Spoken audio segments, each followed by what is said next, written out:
Hello, everybody. This is Jason. We're letting a few more people in. Right now, we have 14 in, and I think we have around 40 plus people signed up for today's session. So we're going to give folks a minute or two more to sign on, and then we'll get started. Please do go ahead and keep your mute button muted, and feel free to use the chat function to ask questions. We'll try to get to those if we can in real time, but it may also make sense for us to wait until the end. So we've got Jeff and myself and Abigail from Copperworks here. We'll all be looking at the chat and we'll try to get all of your questions answered. So let's just wait a minute more and we should be ready. And by the way, if you have any questions you'd like us to consider right away, feel free to put those in the chat now, and we'll try to get to them early on.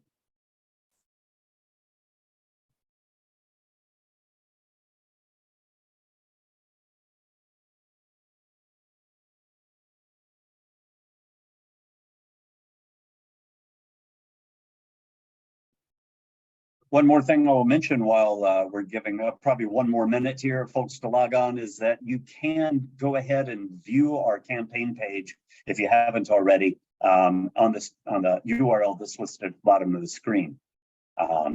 We're going to, Jeff, let's go ahead and get to this. Thank you. Slide number 2. There are certain things that we are not allowed to talk about because this is a SEC regulated offering. There are certain things we're not allowed to talk about in this presentation. So all of those things are easily discoverable on the StartEngine webpage, which is why we want to make sure you have that URL, and we'll be posting that multiple times. It's at the bottom down here. But feel free to look out there if you have questions that are very specific to the security type that we're offering, the number, the price, the days left to closing, etc. Those are called terms, and those terms, for whatever reason, the SEC asks us not to discuss in the same presentation that we're discussing the Copperworks story and what we're going to be working on. So that's just a little legal blurb we had to get through. Sorry about all of that, but we're going to keep moving. And I do see that somebody's asking about no audio. So let's find out if this is working. Jeff, are you? Yeah, looks, I'm hearing everything loud and clear, but we definitely have at least 2 people. Oh, now one has solved it. Okay. So Okay. hopefully it's an issue that folks can solve on their own. Maybe we'll give one more minute to get that straightened out, but it seems like it's coming through. Jason and I are in different locations, so I can hear Jason. Okay. So looks like most people are having success. Thank you so much, you guys, for pointing that out. I will mention also that this will be recorded. Before it gets posted, it has to go through a legal review, just again, to make sure that everything that is legal for us to say we have said, and not anything that we shouldn't have said. And once that legal review is complete, then we'll get this posted online. So if you want to come back to it, or if there was some part where the sound wasn't working, you can come back. Let's go on and get started here. So what we're going to talk about today is, at first, we're going to review who Copperworks is, who we are, why we're here, what we do, etc. Most of you are probably aware, if you're on this call, that Copperworks Distilling has been open almost 10 years. On October will be our 10-year anniversary. We're located primarily on the downtown Seattle waterfront.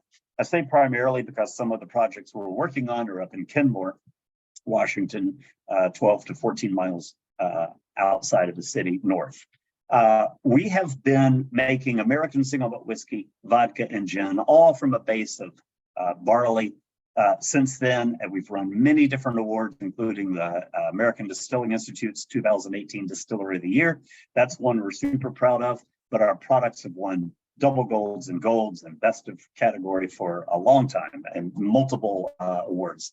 You can see that just a bunch that we have at the bottom of this screen, but in fact, online, all of our products have awards that they've won, so you can see that. The leadership team, the 3 people that you see on this screen are the leadership team. 2 of us are still active, and Micah, my co-founder, so Micah and I are the co-founders of this, is in retirement. So he is an emeritus, but he is still a co-owner along with me, equal shares of Copperworks. All of us have been doing this now for at least 10 years. Jeff joined us before we opened the tasting room downtown. My background is I've been a brewer, well, almost 30 years. So I started in 1989 as a craft brewer. Jeff has been here ever since we've been open and has been the vice president ever since starting and has helped us with everything, but super focused on sales and regulations and compliance. And then Micah's experience was he and I were home brewers together, and he is an extraordinary brewer and also helped write and establish a lot of the recipes and designs here. Okay, let's get back to, I've seen Mark's note there, and Mark, I'm sorry, I don't know how to help you on that. It seems like you're the only one now that isn't getting sound.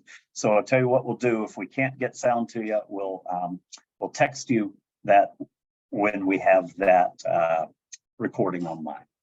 So the challenge has been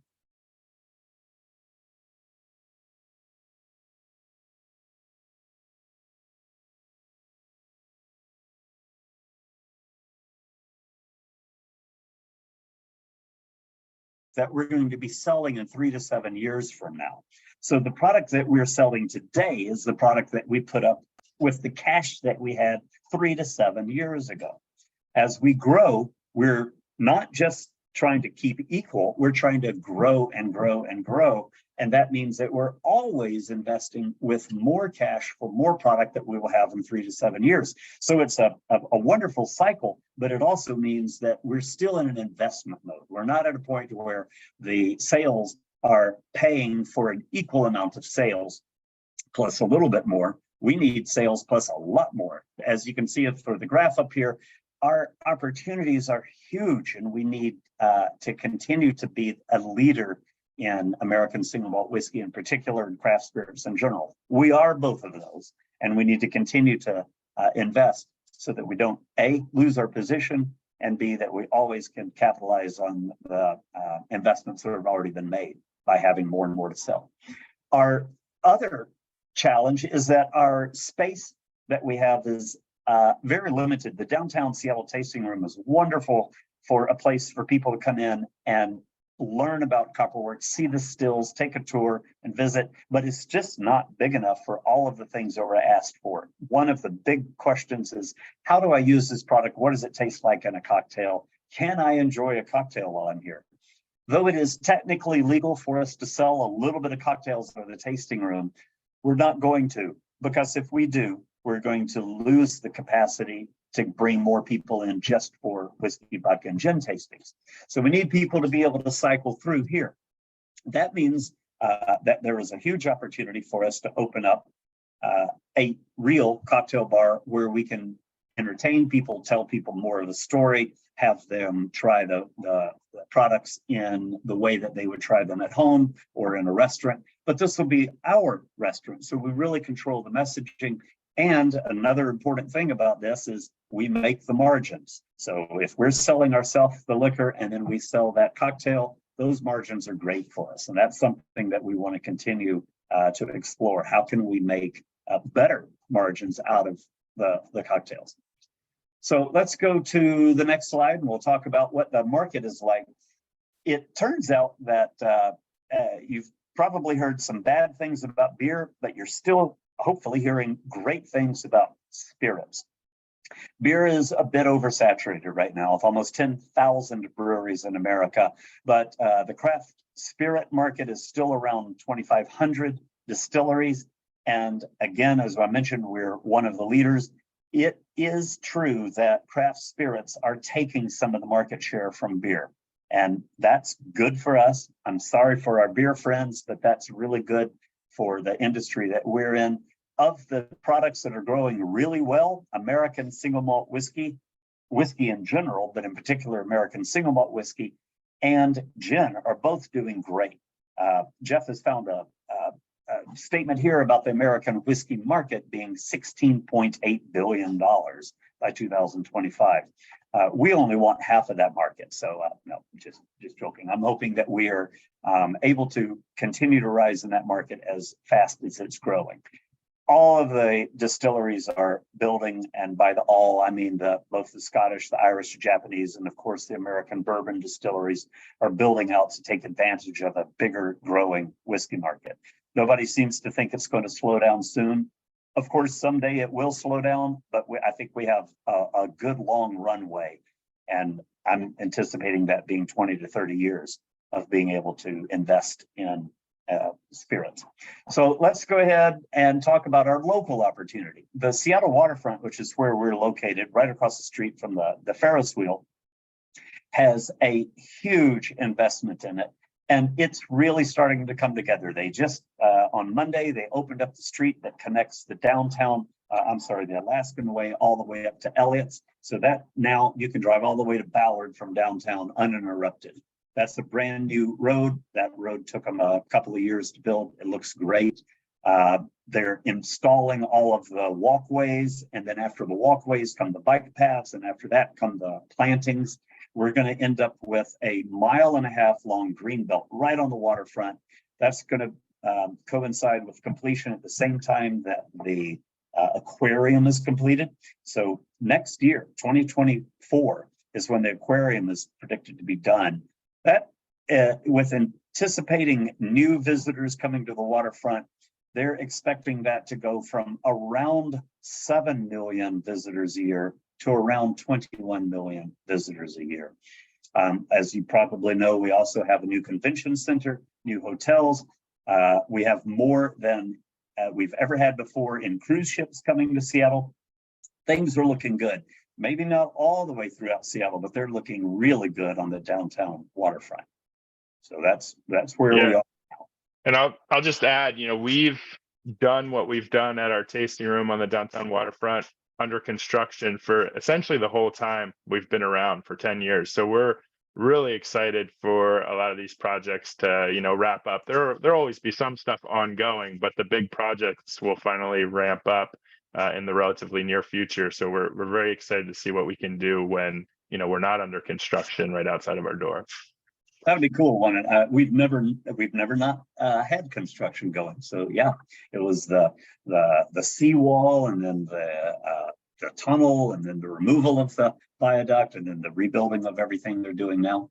So with that in mind, last year we launched a pretty audacious goal to create not one, not two, but all 3 of the projects that we had in mind in a fundraising campaign, with the expansion and every front that we can think of that's valuable. One of them is building a tasting room in Kenmore. The reason that we chose Kenmore is because it's right on the Burke-Gilman Trail, and right across the street from a new park that's opened up in Kenmore. Friends of ours own that property, and we're very happy to be on this 1.7. Sorry to interrupt, Jason, but I think we'll just quick overview and then we'll go through each one, right? Oh, right. You can dig into it a little bit. Yeah. Should we move on to the next slide so you can get into it? Downtown, I will mention that downtown we're opening up a restaurant, and then of course making a lot more whiskey. So yep, thanks for reminding me, Jeff. We have a slide. That way they can see this at the same time you're talking about it. See the bikes. We have a little video here. This is an artist rendition, but I tell you, everything so far is really starting to look like the artist rendition. So the outside's getting raised and graded and then paved.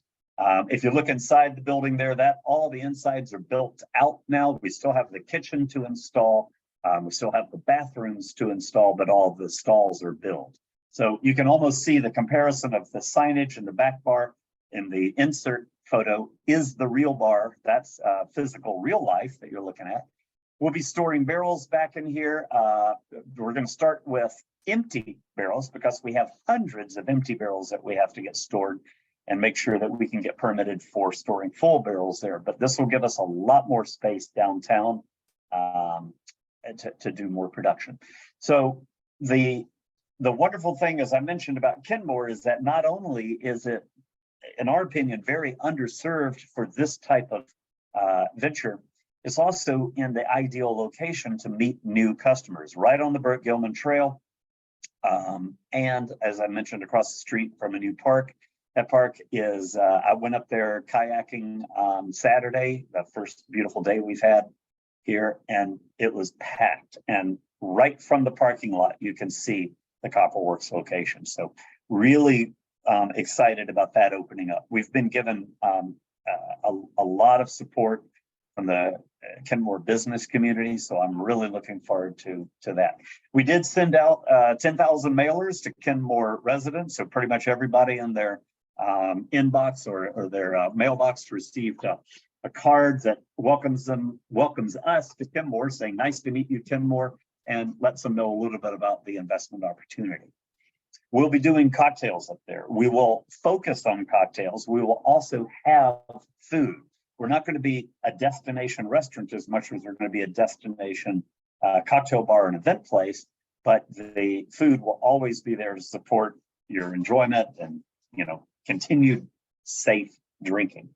So let's move to the next slide and talk about the places downtown. So in downtown Seattle, right during the middle of the pandemic, a furniture store closed, and that had been there for furniture stores have been in this place for 10 years. It's right next door to us. And as we mentioned, with the waterfront pedestrians count going from 7 to 21 million, we know it's going to be another really great place for us to showcase our beverages, our products in beverages. And so this is showing the downtown location instead of the Kenmore location. This will be similar. It's right down behind the distillery. There actually is a conjoined wall, so we will be able to lead very special tours through from the restaurant up into the barrel area and then coming down into the production area of the distillery. We'll probably run those as some pretty fun VIP or speakeasy types of tours, since they more or less go through a back door. But it's right around the corner, and if you've been downtown, you'll see on the windows we have the signs up for this. We're going to open and focus on the restaurant first, and then later build out the second story, which is available for an event center, or I think we're calling it event space. So that's about 7,000 square feet in that building. All right, let's go to the next slide, and then we'll talk about what our final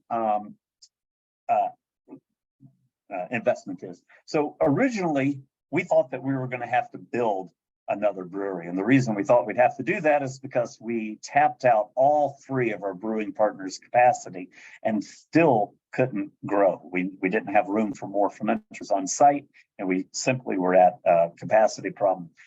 Where our original partners, we still have opportunities to partner with them, but we've now moved most of our production to a plant built during the pandemic, just south of Olympia in a town called Grand Mount or Rochester, Washington. It was built by the Chehalis tribe. It's called Talking Cedar. They're doing a great job of making beer, and they make all of the beer for us. So they have an enormous capacity. And as a matter of fact, so big that it is the biggest plant that I've ever been in for a brewery. And I think it's probably the biggest brewery in Washington. What's great about it is they're also a distillery, so they have a lot of skills and a lot of understanding. We're not doing any distilling down there, but they know what they're brewing for. They're brewing for Copperworks, and they understand our needs because they're also distillers. So their capacity is huge, and that allows us to grow instead of just in incremental small amounts. We can grow almost as much as we can afford to grow. We could literally grow 5 times if we had the capital to put up that amount of barrels, that amount of grain, etc. But this is removed the need for us to build our own brewery, and instead we've been immediately investing in making more whiskey. So remember that conversation at the beginning that we need to make more whiskey if we're going to be able to sell that whiskey in 3 to 5 years. And so our growth is dependent on that. Well, if we were going to build our own brewery, we wouldn't have been able to hit that capacity for all of those years that it took to get it permitted, built, and opened. Instead, we'll be selling that whiskey before we would have even had a new brewery built. This is great. As a matter of fact, the value of this is probably game-changing for Copperworks. This has changed us from being able to grow in 5 years to be able to grow this year. So we are taking advantage of that fully. And who you see there on the left are some of the folks from the Talking Cedar brand. That's Bill. And then, of course, Skinny, one of our brewers on the right, distillers on the right, is looking at one of the beers. All right, well, let's go down. So I think we've already covered some of this, but the reason why it's so important that we continue the investment is because we made a bet on 3 projects. We could have been conservative and bet only on the one. If we had only done that, we would have had enough money to just build one and the other 2 wouldn't have happened. But instead, we bet on all 3 of them. So we're still raising money for all 3 of these to hit their full potential. The Kenmore place is about 85, I'm going to actually say closer to 90% complete in its build out. As I said, we still have to get the kitchen equipment in. And of course, we have to get staff hired. We have to get, the original food in and beverage in. And there's a lot of stuff to finance there still. So we're looking for help with that to get that place open as quickly as possible. We have a target of, this is called June 31st. I don't know if we'll hit that target, but we hope that ultimately July the 1st would be when we'd like to be open. Competitive edge. We are still recognized as one of the biggest and the best craft distillers. 2018, when we got the American Distilling Institute's Distillery of the Year award, was an industry acknowledgement of that. And we're still seeing that in press and in publications. We want to remain as a leader.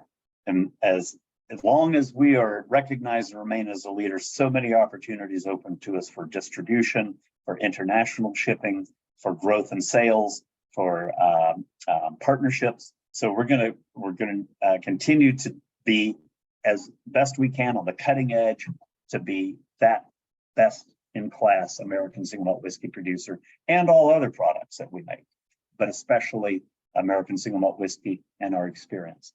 So right now is the time for us to take advantage of this, and that's the same message that we had last year. We offered all 3.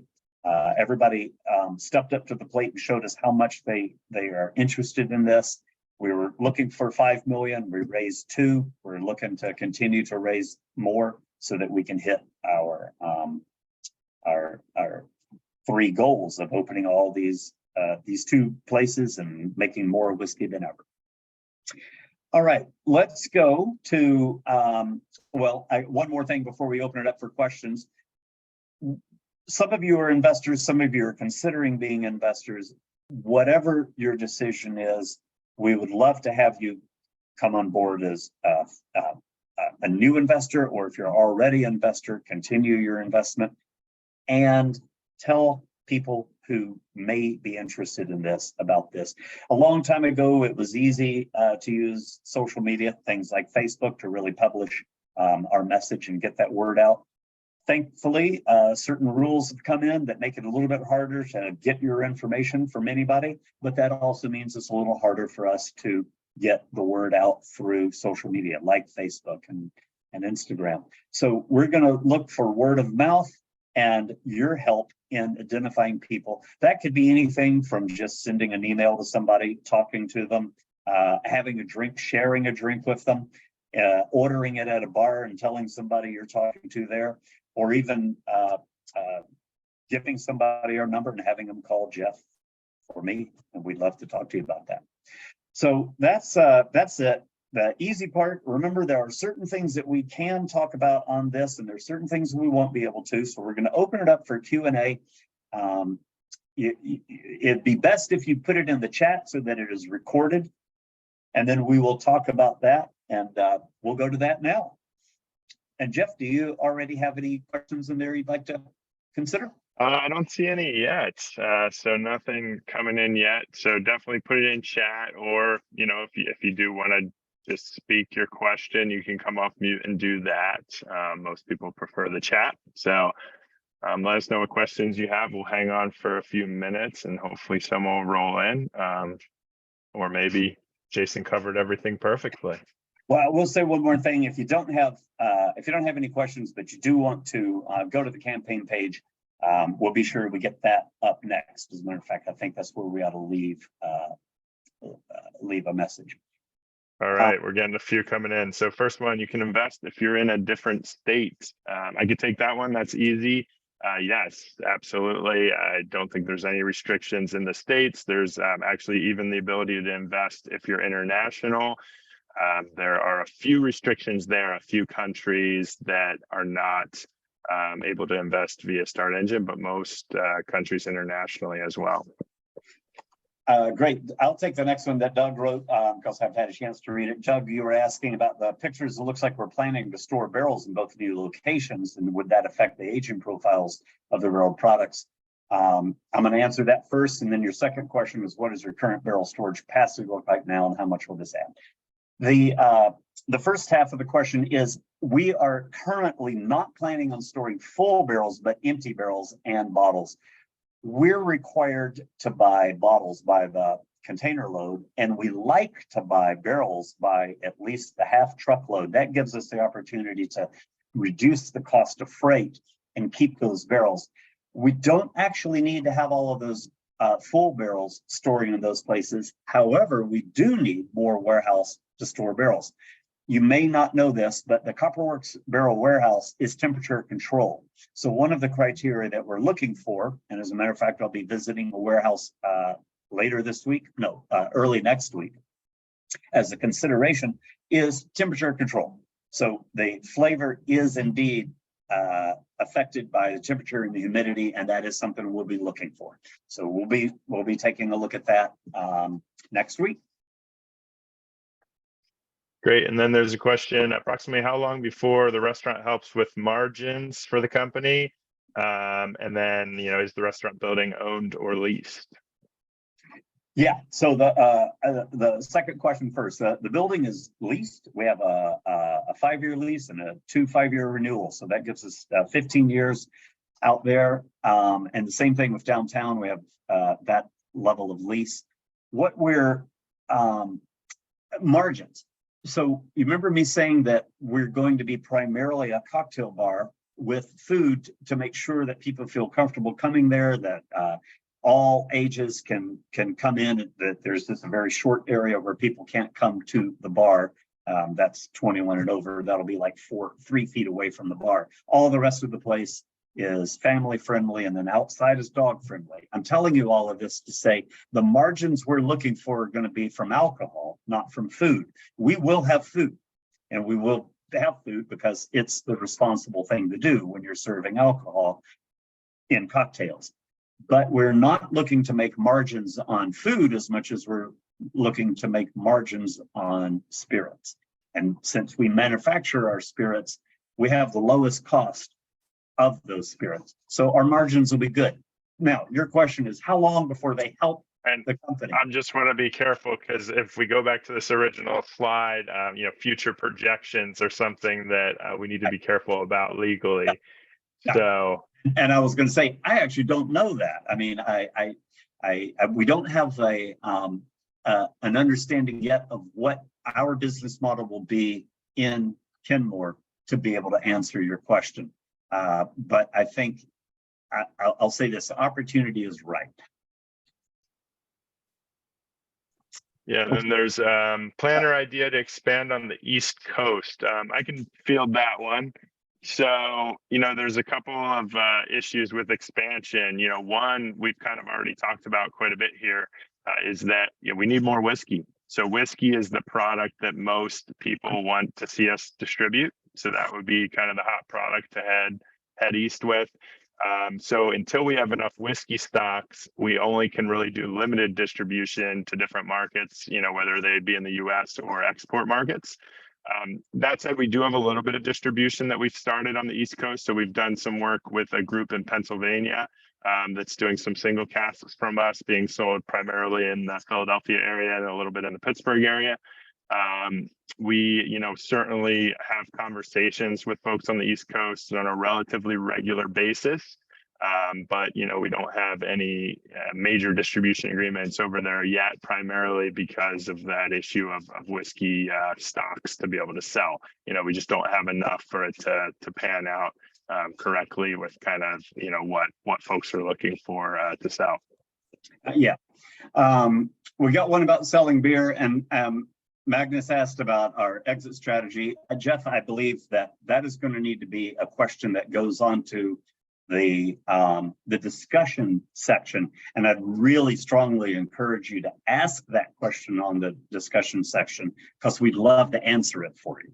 And when we do that, the reason that has to be posted on there is therefore everybody who looks at that campaign page will see your question and our answer. And so that'll give us a chance to get that answered for you fully and legally. So will we be selling beer also? Yes, not at first. So we're going to, the strategy is to open up first as a tasting room while we're getting the whole restaurant license approved. The restaurant license has more cost. It also has more equipment cost. So we'll be opening as what's called a additional tasting room. Distilleries are now allowed to have the one that's attached to the distillery and 2 additional. This will be one of our additional tasting rooms. As I said, there's no reason we cannot have food, and so we will have food, but we can't sell beer or wine through that tasting room license. When we get the restaurant license, we'll be able to sell anything we want, and beer will definitely be one of the things we'd like to sell.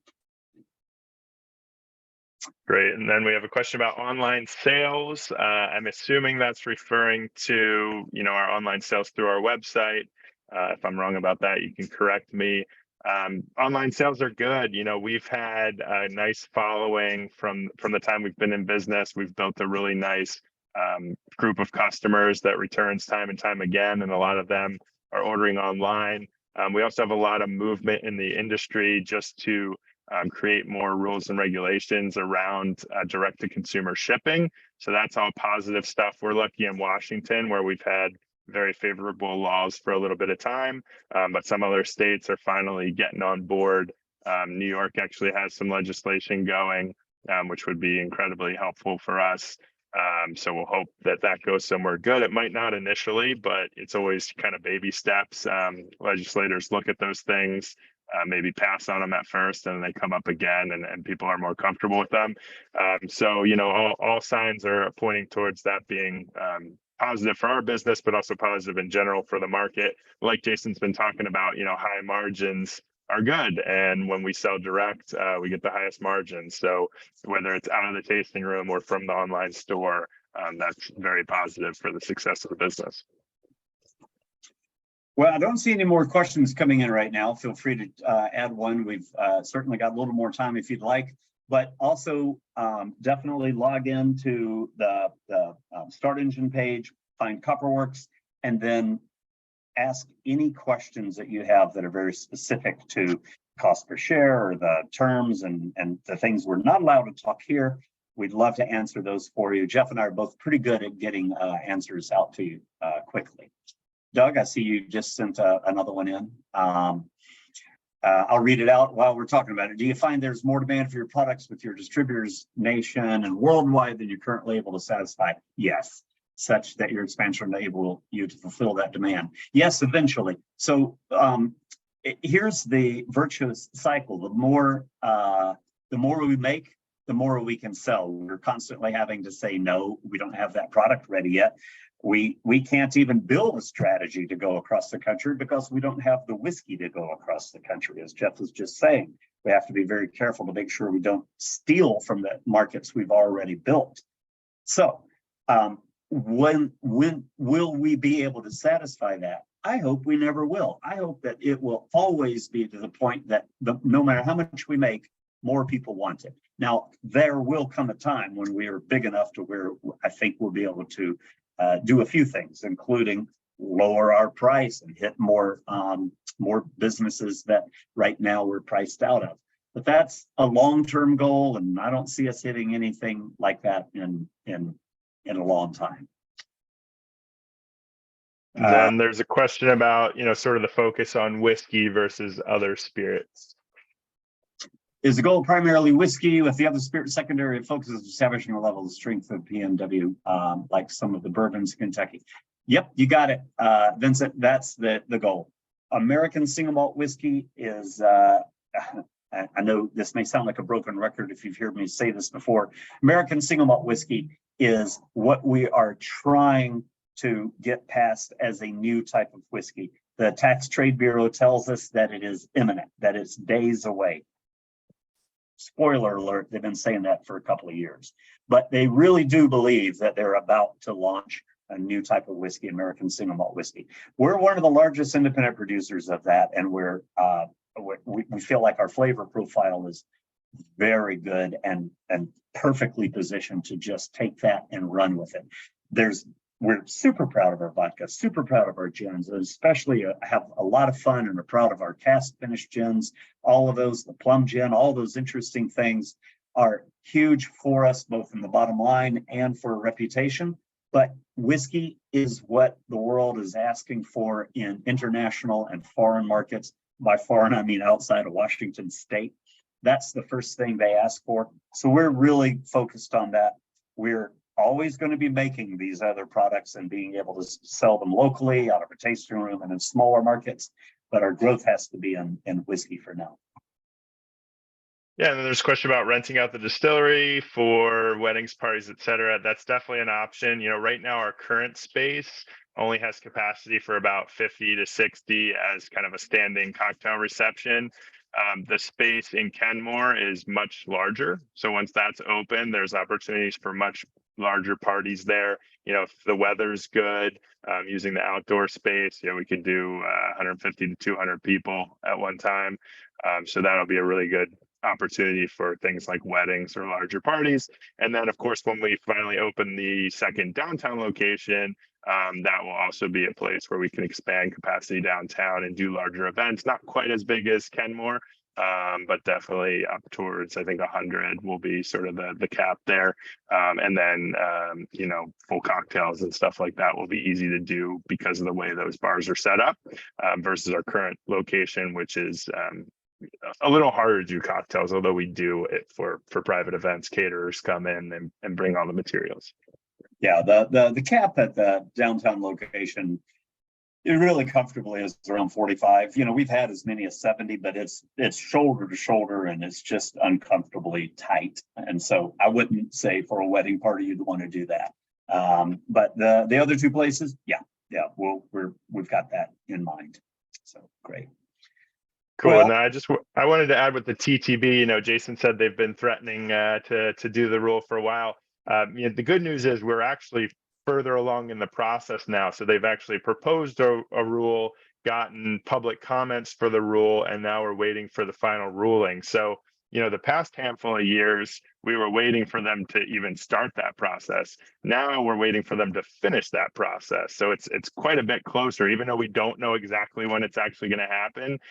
We've gone through a lot of additional steps that needed to happen before that final rule can be made. So we're looking out for that as well, Doug. So we hope we can all celebrate that soon. Yeah. I was on the call today with the American Single Malt Whiskey Commission.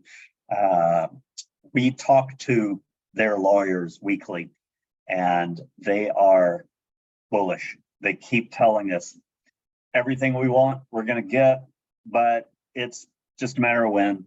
And so we're just waiting. But we all feel, we believe them. We just know that their agenda gets wiped out, and it's not always their fault. The new things happen that they have to act on, and getting this passed is just close, but not the top priority yet. So hopefully that'll happen real soon. One more. The locations, this is from Alex. So the location's primed to invite food trucks. You bet they are. That's what we're going to start with. Or similar events to promote food patrons to visit and minimize costs. So here's a really interesting thing, Alex. Yes, we are going to open with food trucks because remember, we're not opening Kenmore to start with as a restaurant. We're just using the distillery tasting room, additional tasting room license. So food trucks are something that we're actually really excited about up there. Downtown, there is very little place to park a food truck, and I don't think that's going to be the kind of vibe we're going for downtown. But in Kenmore, it's perfect, and we're really looking forward to operating this summer, opening up with food trucks, probably operating with food trucks for several months. As the winter comes and folks who are visiting off the trail slow down, that'll give us a chance to rethink how we want to get that kitchen open. We can be doing pop-ups, we can be doing full food service, we can be doing events where we rent out the kitchen. So there's lots of opportunities for the kitchen up there. But food trucks will be the way we start. Though we won't be making money off the food, we also won't be spending money on the staff, the labor, the food, the permitting and everything. That'll be and that way it'll get people to hang around to have, 2-3 cocktails rather than just doing a tasting and that's it. So that'll be good.